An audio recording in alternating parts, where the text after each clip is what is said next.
Ada, aman. Oke. Assalamualaikum warahmatullahi wabarakatuh. Waalaikumsalam. Selamat sore. Saya di sini akan menjelaskan tentang pengalaman saya sebagai game developer dan juga menjelaskan bagaimana kalian dapat mengembangkan skill game development kalian secara konsisten juga. Dan dimulai kalian juga bisa memulainya secara otodidak, nggak harus kayak butuh tutor atau apa. Dan saya juga mengajari kalian kayak beberapa tips dan trik yang kalian bisa gunakan untuk mengembangkan skill game dev kalian secara konsisten juga. Oke, nah untuk pertama, apa sih yang dimaksud skill game dev di sini, ada yang tahu nggak?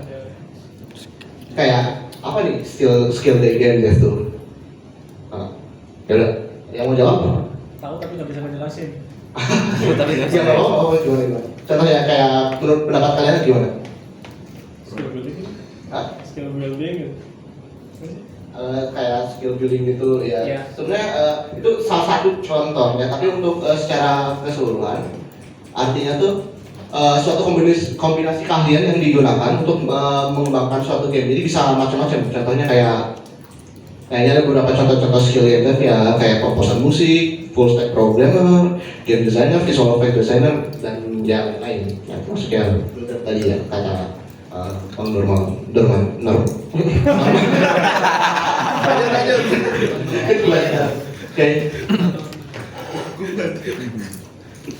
Oke, lantas bagaimana cara mengembangkan skill game dan masing-masing, atau kayak mungkin mulai untuk mempelajari game skill yang baru? Lu nggak pakai? Nah, untuk pertama, kita sebelum kita memulai belajar lagi atau kayak memulai mempelajari skill yang baru, kita coba untuk memahami diri sendiri kita, bagaimana kayak kita sebenarnya Gua nanya kan. termotivasi untuk berkembang dan juga bagaimana perjalanan yang kita akan lalui selama kita belajar mempelajari skill tersebut. Nah, awalnya proses awalnya berkembang diri atau mempelajari sesuatu itu sulit, dan juga kadang terasa malas. Kita tuh suka menumpuk gitu, kayak gua mau belajar kayak coba kayak bikin visual effect lah. Udah niat tapi kayak malas gitu, jadi kayak jadi. Dan emang itu sebenarnya hal yang wajar, kita juga pasti awal-awalnya juga malas dan sebenarnya termotivasi, udah niatnya udah ada tapi malas. Nah, tapi maka dari itu kita coba untuk memahami diri sendiri dan juga kita bisa mengurangi sifat malas dengan memahami analogi ya tadi yang kata Bang Jabar udah jelaskan, inersia, dan juga ada tambahan satu lagi analogi yang saya buat, yaitu bola salju, analogi bola salju. Dan tadi yang analogi inersia ini kayak penjelasan lebih rinci yang dijelaskan oleh Bang Jabar. Di fisika itu sebenarnya inersia itu didefinisikan sebagai objek yang diam atau bergerak dan akan lebih mudah dalam status geraknya. Jadi kayak kalau udah gerak enaknya ya lebih mudah untuk gerak. Kalau ya stop ya enaknya untuk stop. Makanya kalau dari situ untuk membuat kita membuat terbiasa untuk bergerak, makanya kita harus kayak mudah dengan meskipun bergerak akan lebih mudah terbawa flow-nya juga gitu. Dan kalau kita misalnya hiatus yang dalam waktu yang cukup lama, itu akan membuat kita lebih malas gitu. Jadi kita lebih baiknya untuk mengembangkan diri secara konsisten dan rutin gitu. Jadi misalnya kalau kita mau belajar bikin visual effect gitu, udah mulai kayak bikin gambar atau apa, tapi stop nih, tiba-tiba kayak seminggu atau apa, nah itu mengurangi motivasi kalian sangat besar. Dan itu sebaiknya jangan harus tiba-tiba gitu. Jadi lebih baik skillnya dikembangkan secara rutin. Misalnya kayak hari ini bikin gambarnya, besok bikin kayak efeknya gimana, mau gerakannya, mau warnanya atau gimana. Jadi secara konsisten, meskipun kecil, asalkan konsisten, nanti kalian akan mudah terbawa flow. Jadi akan terasa bahwa hal itu menjadi sesuatu yang kalian harus lakukan gitu. Jadi mengembangkan diri juga akan terasa lebih enak gitu, terbawa flow-nya gitu. Jadi ya itu mengapa dengan memahami inersia kayak ini, kita bisa ya memahami bagaimana kita bersifatnya kayak gitu. Nah, lalu ada analogi baru nih aku yang bikin. Nah, analogi bola salju. Jadi alur pengembangan diri kita tuh bagaikan sebuah bola salju. Awalnya emang kecil, meskipun kayak kita dorong kayak awalnya kan pasti kecil. Terus kalau kita dorong terus secara terus menerus, cara rutin juga akan menjadi lebih besar. Ya, jadi lebih besar. Tapi pada proses kita menggelindingkan bola salju tersebut, pasti ada resiko di mana bola salju tersebut hancur. Jadi ini ditunjukkan bahwa kita tuh dalam proses pengembangan diri kita tuh pasti ada sesuatu yang bisa membuat ya kita di mana posisi kita akan kayak gagal atau hancur gitu, atau kayak kita membuat kesalahan. Tapi dengan pengalaman itu kita akan lebih mudah untuk membuat bola salju tersebut menjadi lebih besar dan juga lebih efisien untuk ya mengembangkan bola saljunya tersebut. Dan itu bola salju itu mengibaratkan kayak proses pengembangan kita dan juga skill kita yang kita telah bangun secara bertahun-tahun atau kayak berbulan-bulan juga. Nah, sebenarnya secara umum ya gitu yang tadi saya jelaskan selama itu, dan diharapkan para penonton sudah mengerti kayak kenapa analogi tadi inersia dan analogi bola salju dapat menentukan sifat kita pada saat berkembang mengembangkan skill kita gitu. Dan proses memulai pengembangan skill yang game live ya. Di mana kita bisa mulai? Nah, itu yang paling simpel ya, main game lah. Jadi dengan bermain game kita bisa melihat aspek-aspek yang ada dalam game tersebut, yang kita bisa teliti apa yang kita ingin pelajari. Nah, ini ada beberapa screenshot yang aku ambil. Dan dari sini kita bisa teliti aspek lagi apa yang kita mau pelajari dulu. Misalnya ada programming, ada modeling dan animasi, UI design, building, dan VFX. Dan dengan kalian kayak meneliti aspek tertentu, kalian bisa kayak, oh, berarti gimana sebagai sesuatu contoh yang baik dan bisa dilihat kayak gimana cara membuat suatu aspek game yang bagus gitu. Dan ini awalnya kayak pilih bagaimana dulu skill yang mau dipelajari.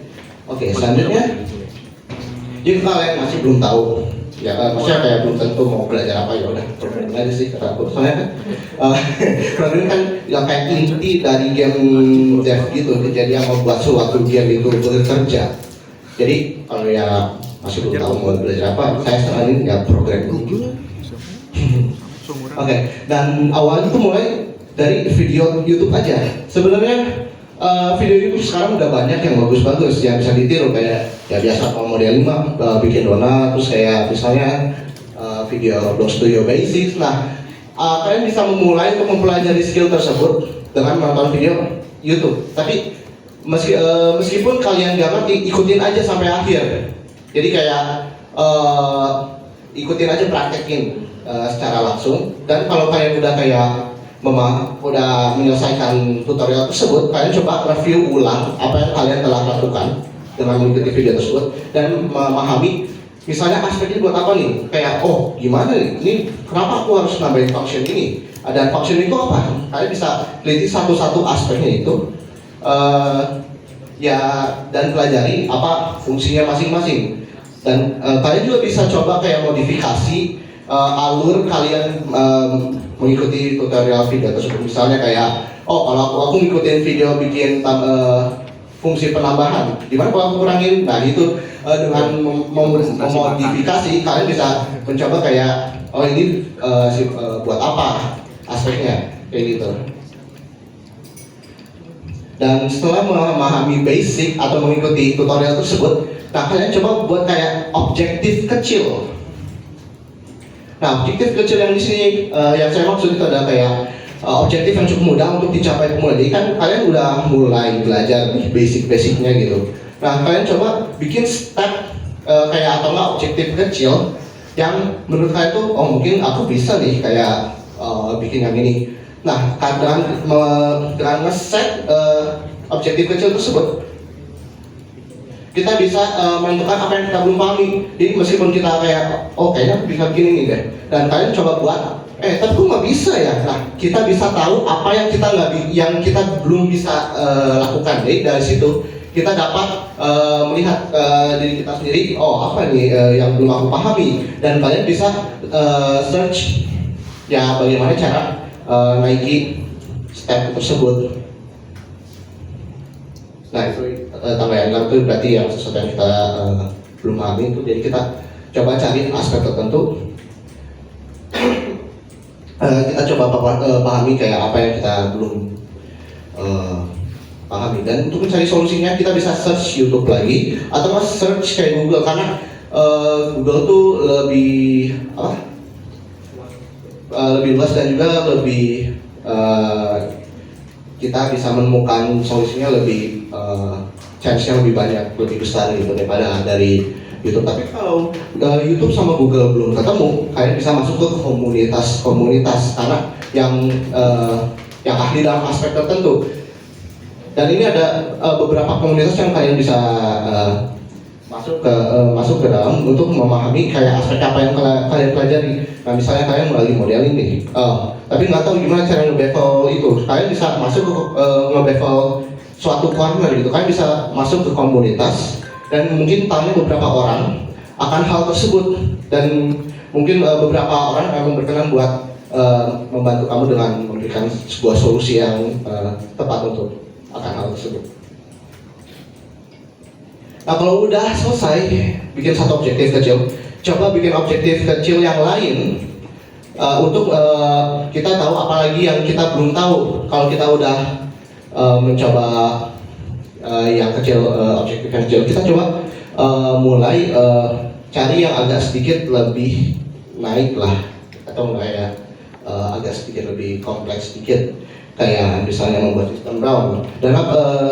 Dan dengan cara begitu kita bisa terus menentukan apa yang kita kurang dan kita belum tahu, dan juga mencoba untuk mencari, untuk mempelajari akan hal tertentu yang belum kita tahu.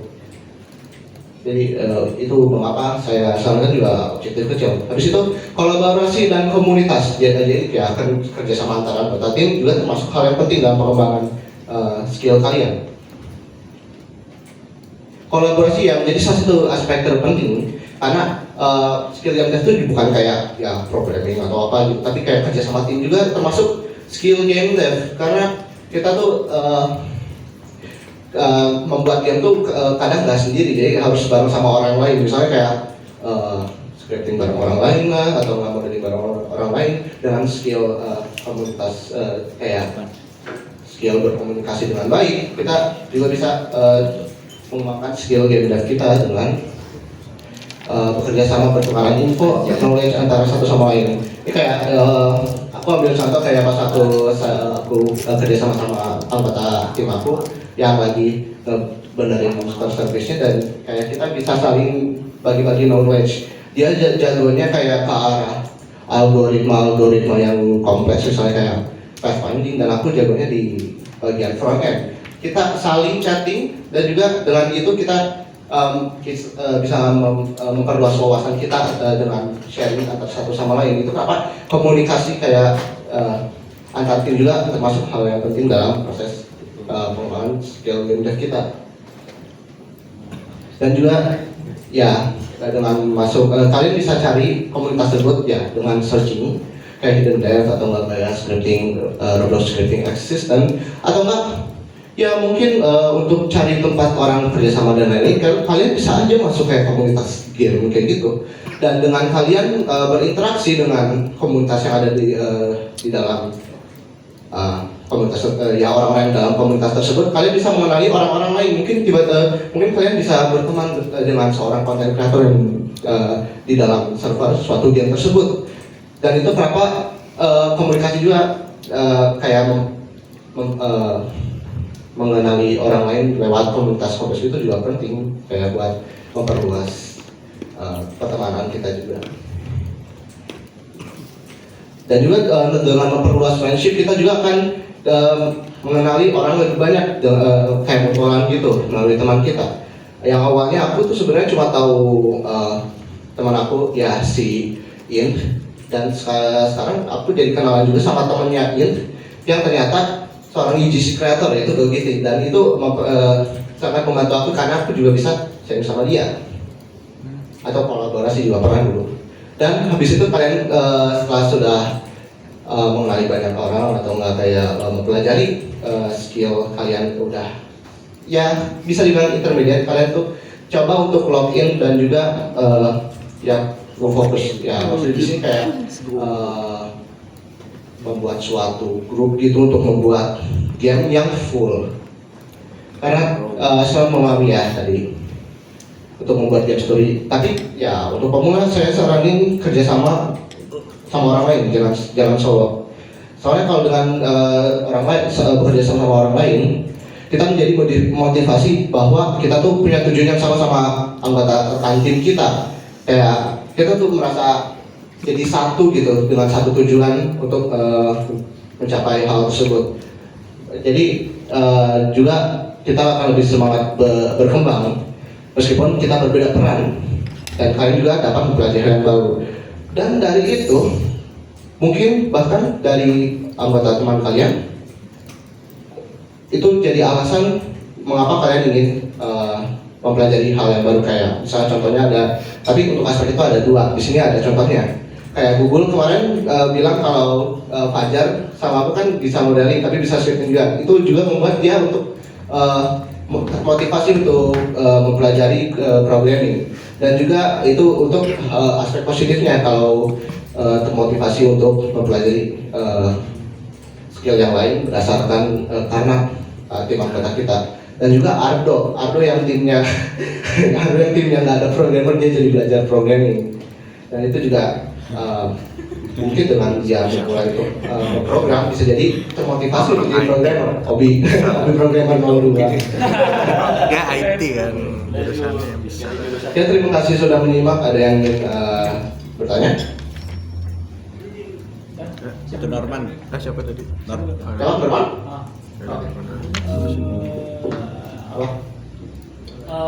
Gak tau relate atau enggak ya, gue kurang fokus, jadi masih mules. Gue punya temen yang dia tuh gak generalis. Gue punya temen yang memang dia tuh jago di bidang skill tertentu, tapi karena dia sendirian, dia tuh gak termotivasi untuk melanjutin game yang udah dia bikin. Padahal bagus dan potensinya tuh besar gitu kalau gue lihat. Gue pengen minta solusi aja sih, kira-kira untuk orang yang seperti itu, yang kayak sendiri tapi diajakin kayak malah game gua mah jelek, tapi kita udah ngajakin gitu, cuma dia kayak pesimis aja gitu, kasihan kan. Itu solusinya gimana kira-kira? Jadi kamu punya, aku coba recap lagi, kamu punya teman, dia udah bikin, dia solo game. Iya, solo. Dia bikin gamenya, dia udah bikin gamenya gitu, tapi belum selesai. Iya, masih berprogres itu. Jadi tapi gamenya punya full potensial yang gede gitu. Iya, gue ngeliatnya itu ada potensi yang bagus itu untuk dilanjutin. Cuma, tapi dia pesimis. Iya. Dia lanjutin. Oke. Gimana? Sebenarnya sih aku punya satu saran buat akan hal itu, yaitu dengan kamu coba mulai bantu dia tanpa dia minta. Jadi misalnya kayak gamenya teman kamu tuh.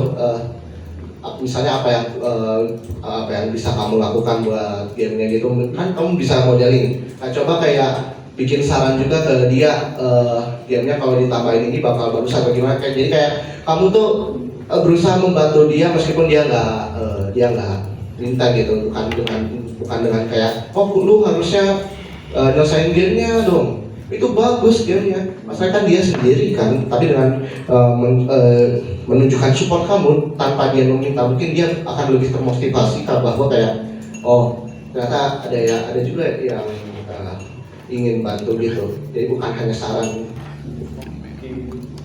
Ya, jadi coba lebih karena kirim sugesti atau kayak gimana kalau misalnya kalau bukan modeling, kalian bisa kirim sugesti ide aja. Jadi ya kayak gitu sih. Tapi kalau mau yang kasar, boleh. remake gamenya. Kasar sih. Ya sebenarnya remake gamenya tuh kayak, wajib dia ngikutin game aku, waduh. aku harus selesai gitu ya. Itu sebenarnya kayak motivasi aja gitu, kayak buat dia kayak waduh, merasa terintimidasi gitu. Itu yang kita lakukan terhadap sebelah. Tapi kamu jangan selesai gamenya. Iya. Ini kayak ngancem aja gitu sebenarnya. Cuma ngancem aja. Bikin ya sempat. Siapa lagi? Tapi sama ya ada satu syarat sih, kayak jangan bikin gamenya lebih bagus, soalnya takutnya dia makin minder melihat gamenya gitu. Betul. Atau kayak bisa aja bikin aja as a joke gitu atau apa gitu. Ya itu salah satu mungkin. Ya kita we don't know, tapi it could work. It could work, so yeah. Oke, ada pertanyaan selanjutnya? Siapa lagi? Kan?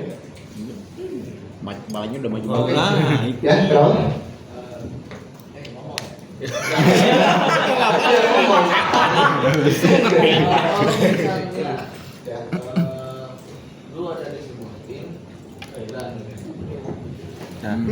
Kalau misalnya lu ada di sebuah tim dan rekan lu itu memiliki ide yang bagus juga sama dengan kayak lu kan, akhirnya bertabrakan. Kira-kira apa yang bakal lu lakuin? Jadi misalnya kayak lagi nyari ide game gitu, tapi dua-duanya bagus gitu, dari aku bagus, dari dia bagus. Nah, menurut aku, yang aku bakal saranin sih apa yang aku lebih suka gitu. Kalau emang aku lebih suka idenya dia, ya aku lakuin ide dia. Tapi kalau misalnya aku lebih suka gamenya aku coba memberi alasan mengapa aku mending ide aku untuk diimplementasikan daripada idenya dia meskipun bagus gitu. Jadi kayak lebih ke arah make them convince bahwa ide kamu itu lebih bagus. Tapi itu dengan syarat kalau ide kamu lebih kamu suka. Tapi kalau ide orang lain yang lebih kamu suka, ya udahlah mungkin aja ide yang lain. Tapi kasih juga alasan kenapa kamu suka idenya dia daripada ide kita meskipun dua-duanya bagus. Jadi lebih ke arah gimana ya? Ngasih pemahaman antara satu sama lain mengapa ide yang terpilih itu ide yang lebih baik gitu sih. Jadi itu aja sih overall gitu. Oke, ada yang lain? Oke. Aku pengen nanya soal ini kayak scripting ya di Roblox. Kan aku tuh kan misalnya nih pengen bikin hal A gitu ya, tapi kan di scripting itu kan banyak cara gitu ya.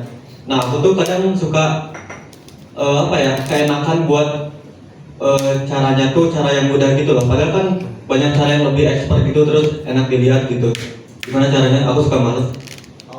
Jadi gak mau ngembang gitu. Jadi jadi kamu lebih suka pakai cara yang complicated tapi kamu terbiasa. Padahal ada hal yang lebih baik. Nah itu lebih ke arah bad habits ya. Ya memang sih awalnya susah buat diganti gitu bad habitsnya. Tapi yang menurut aku itu sama aja kayak mencoba mempelajari skill yang baru, yaitu skill mengubah bad habit jadi sesuatu yang bagus gitu. Jadi kayak coba aja kamu menggunakan metode yang lebih baik meskipun kamu awalnya nggak sering menggunakan metode tersebut. Tapi awalnya jika kalau kamu awalnya mulai mencoba, nah itu mulai akan terbawa inersianya tadi.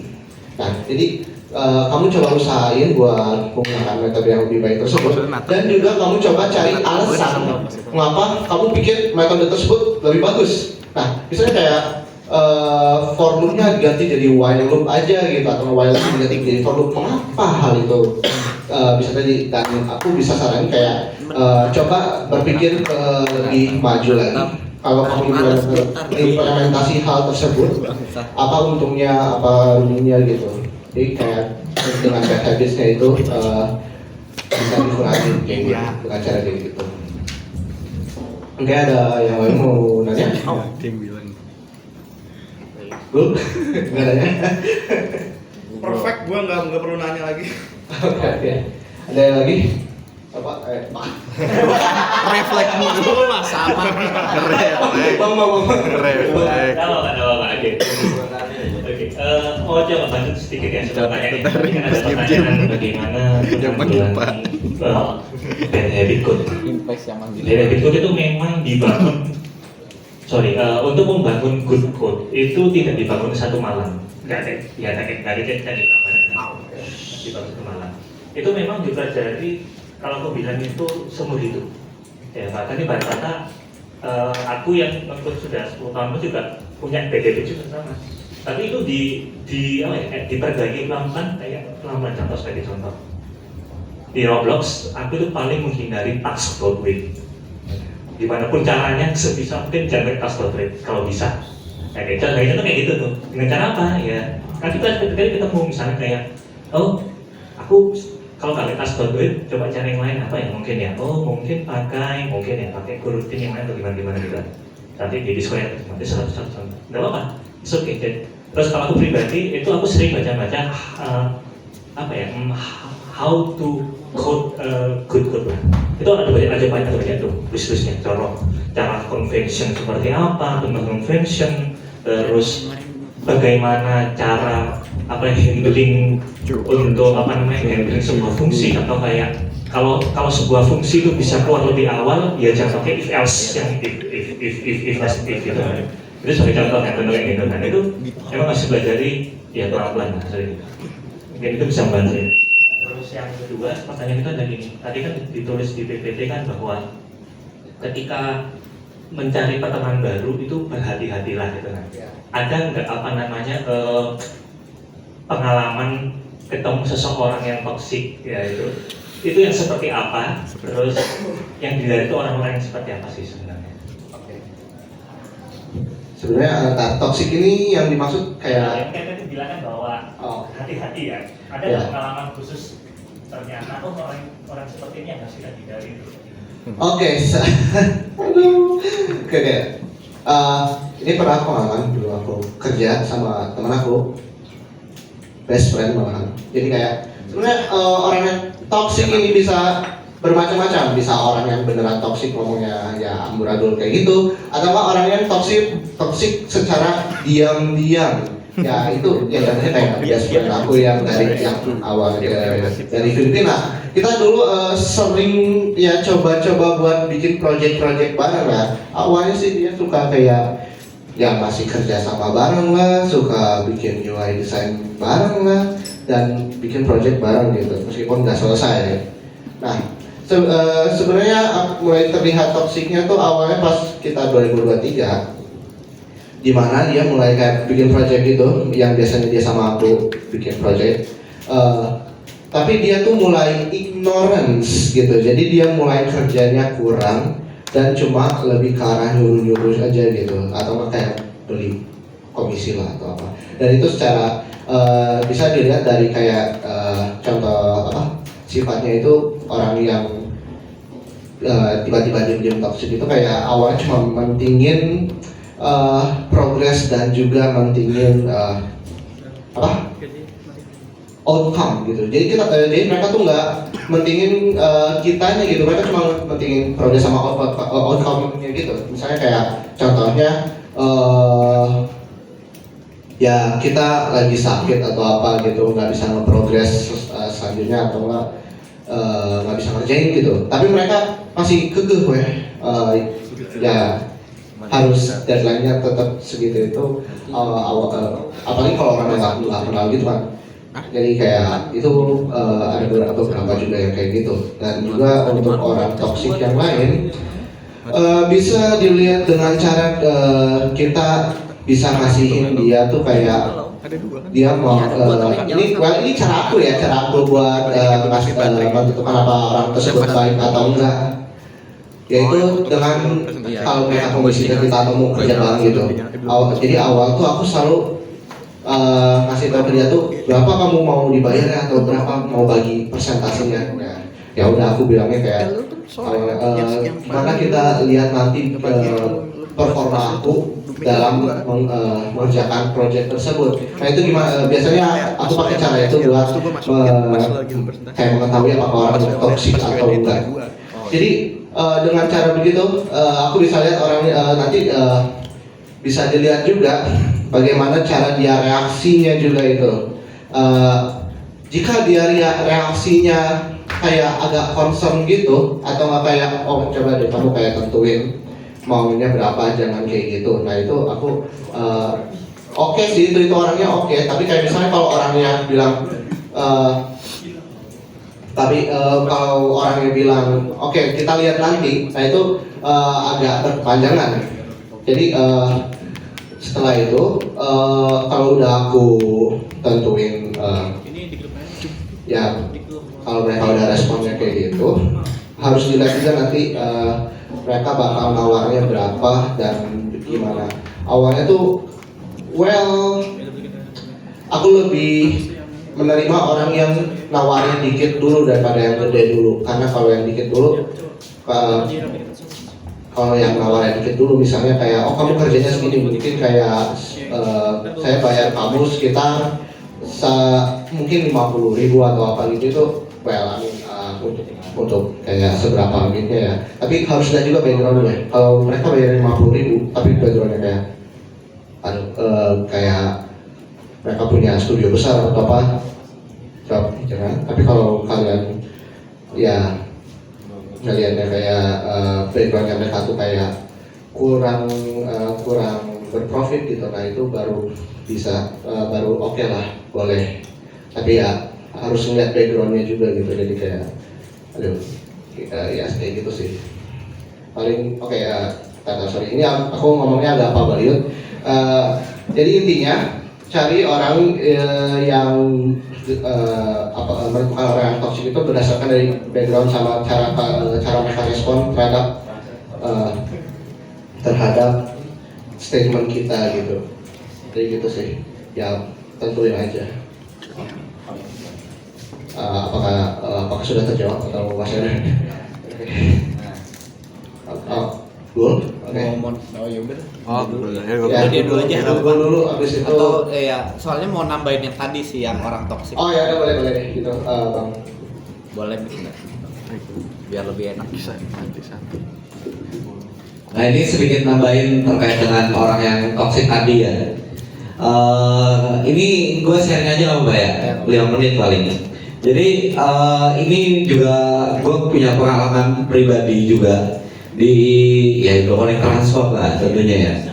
Dulu itu gue pernah ketemu sama orang yang apa ya, yang dia tuh sebetulnya bagus banget di bidang, bukan di developer tapi di tempat lain, di bidang lain gitu.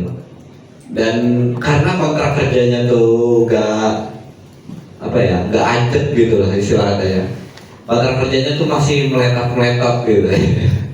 Jadinya dia apa ya, istilah katanya dia bisa gue bisa ini, bisa itu, dia bisa ngakalin hal-hal yang seperti itu gitu. Nah karena kejadian hal itu ya gue jadi belajar gitu bahwa orang-orang toksik ini juga bisa dikurangi lah, nggak bisa kita hilangin 100%, tapi bisa kita kurangi juga dengan kita menetapkan aturan yang ajak gitu, yang jelas di atas hitam di atas putih gitu. Jadinya ketika dia berbuat sesuatu yang menyalahi aturan, ya itu kita bisa tegur dia bahwa ini salah, menyalahi aturan ini gitu.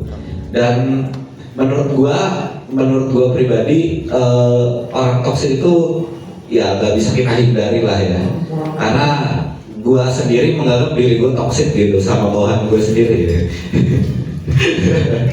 Jadi ya udah gitu. Jadi kita nggak bisa menghindari orang-orang toksik itu gitu. Nah cara nguranginnya adalah ya kalau cara gua adalah dengan ngasih kontrak kerja atau ngasih aturan yang jelas terkait dengan apa dia melakukan apa dan batasan-batasan apa aja yang nggak boleh dilalui sama dia gitu sih. Udah itu aja. Terima kasih. Terima kasih Bang. Oke. Oh iya, gue mau nanya. Tes. Ini berkaitan juga sama yang orang toksik ini ya. Gue mau nanya gimana supaya kayak kita mengurangi kayak kompromi yang berlebihan gitu loh, tanpa merasa bersalah gitu karena ya gitu gimana coba? Oke, untuk mengurangi kayak kurangi kompromi antara dua pihak gitu ya. Oke. Menurut aku sih sebelum komprominya terlebih, aku mending lebih awal untuk menentukan statementnya lebih pas gitu sih. Jadi kayak usahakan jangan terlalu terbawa kebanyakan diskusinya kayak gitu. Jadi kayak kasih ya cuma segini aja gitu, sebenarnya setnya di awal gitu. Jadi kayak lebih awal nge-set sesuatu akan kayak oh ya udah itu akan menentukan kayak komprominya nggak terlalu berlebihan gitu. Jadi lebih bold aja sih. Jadi lebih bold aja. Tapi kalau misalkan orangnya jelek kita langsung pecat gimana tuh? Waduh. Jadi kalau kita ada tim member gitu kayak jelek gitu, kayak jeleknya tuh berapa lama tuh atau baru? Rumit sih kayak hubungan gitu, cuman 1 tahun tuh kayak naik turun jadi gak stabil gitu. Jadi gimana bos supaya berhenti, kayak misalkan kayak komprominya kayak dia butuh apa tuh dia kerja tuh berdasarkan mood dia gitu, itu gimana? Jadi kamu ini oke. Tuh ini Rumit ya. Oke. Jadi menurut aku sih ya kasih alasan aja gitu, apakah dia bersedia lanjut atau enggak. Nah tapi kalau dia masih bersedia lanjut, kasih dulu dia kesempatan untuk kayak improve dirinya dulu. Tapi kalau dia belum mencoba improve dirinya dulu, belum mencoba belum mencoba untuk mengimprove dirinya, setelah kamu kasih kesempatan, kasih uang. Oh udah kasih uangnya mungkin 3 kali, tapi dia masih jelek, ya udah pecat dan dia kayak gitu. Lebih arah Lem biru. kasih dulu kesempatan, uang, habis itu kalau udah ya keterlaluan ya udah. Tapi uangnya juga kita kasih kesempatannya, jangan kayak 1 tahun lamanya ya sebulan aja. Oke. Jadi jangan terlalu bikin dia keenakan juga gitu kalau kayak gitu. Ya, Norman? Mau nambahin? Boleh. Oke. Selama setahun kemarin kan gue juga berpengalaman udah punya banyak tim ya.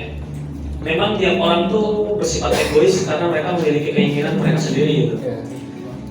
Sebenarnya cara terbaik menurut gua kita kesampingkan ego masing-masing. Misal gue pengen bikin fitur layang, nggak usah nge-like, gue pengen bikin fitur bisa mancing gitu. Ya bentrok gitu idenya. Ya kita coba untuk ngalah dulu terutama, karena kalau gak ada yang ngalah ya siapa lagi gitu kan. Tentu memang kalau memang kalian berpikir yang baik, bagusnya ngalah dulu gitu. Tapi kalau dia terus-terusan begitu ya, kalau menurut gua bilang aja, kalaupun memang suatu pekerja sama itu emang kita end aja gitu, karena nggak bisa kerja sama bareng, daripada nggak tersampaikan pesan kalian gitu, apa yang kalian keluhkan ketika bekerja dengan tim, lebih baik diingetin gitu kayak, sorry ya, gue nggak bisa, soalnya lu gini gitu. Soalnya untuk kedepannya dia bakal introspeksi diri sendiri gitu. Contohnya ke gue kemarin dulu pernah, ke si Apri juga pernah gitu. Gitu sih. Jadi lebih kayak kasih dia mengalah dulu ke dianya gitu ya. Iya. Cuma nggak bisa terus-terusan sih. Kalau emang terus-terusan berarti emang udah nggak baik kan. Jadi mengalah ke dia tuh kayak lebih kayak kalau dianya jelek kayak gitu, jadi ngalah itu maksudnya ngalah gimana? Mungkin biarin dia melakukan sugestinya itu, meskipun sugestinya jelek. Iya kayak gitu. Cuma kan nggak bisa terus-terusan ya. Kadang dengan cara seperti itu malah bikin dia tambah egonya tambah tinggi gitu. Bukannya makin sadar. Disitulah kalau misal lu pengen nyelesain kerjasama dengan tim tersebut ya bilang gitu loh, bilang sebelum lu depart gitu atau keluar gitu. Biasanya ketika emang orang tuh udah hampir mau kehilangan, itu orang merasa hal itu berharga gitu. Kayak gitu sih, kalau ngerti nggak? Oke ya. Jadi kamunya yang keluar gitu, atau dia yang keluar? Sebenarnya bisa situasional sih. Oke, situasional. Oke, ada yang mau nanya lagi? Waduh, bibir siap. Thank you, Pak. Mungkin apa ya, kayaknya menambahin tentang tadi tuh yang masih orang-orangan toksik dan teman-teman kerja itu ya, kayaknya memang saran-saran dari yang lain memang bagus gitu ya, saran lu juga bagus. Cuma ingetin yang kayak gua waktu itu sampaikan di materi gua, ya kalau lu mau profesional buat kontrak itu termudah dari itu cara terbaik kalau lu mau jadi profesional gitu. Nah, walaupun dia toksik ya, kalau ada kontrak nggak bisa gitu. Nah, gue pengen nanya nih, gue juga punya masalah tentang apa tim kerja gitu-gitu ya.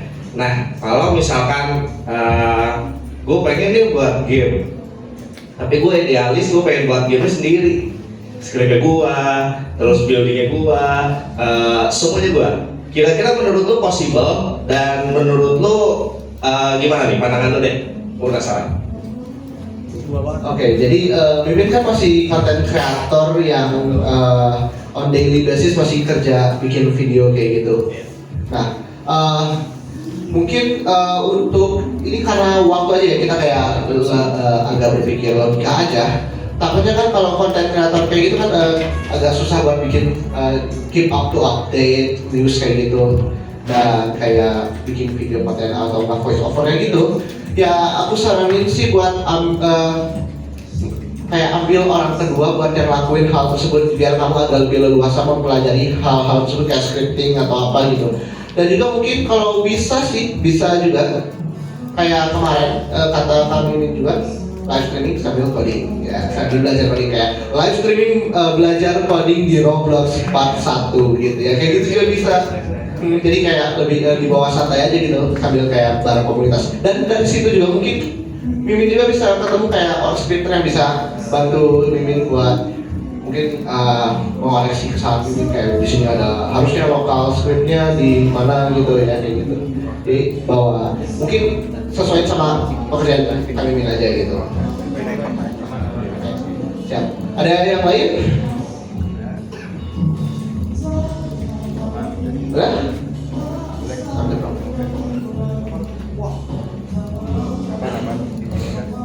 Oke, kalau nggak ada yang nanya lagi, saya akhiri presentasi saya di sini. Terima kasih yang sudah menyimak. Wassalamualaikum warahmatullahi wabarakatuh.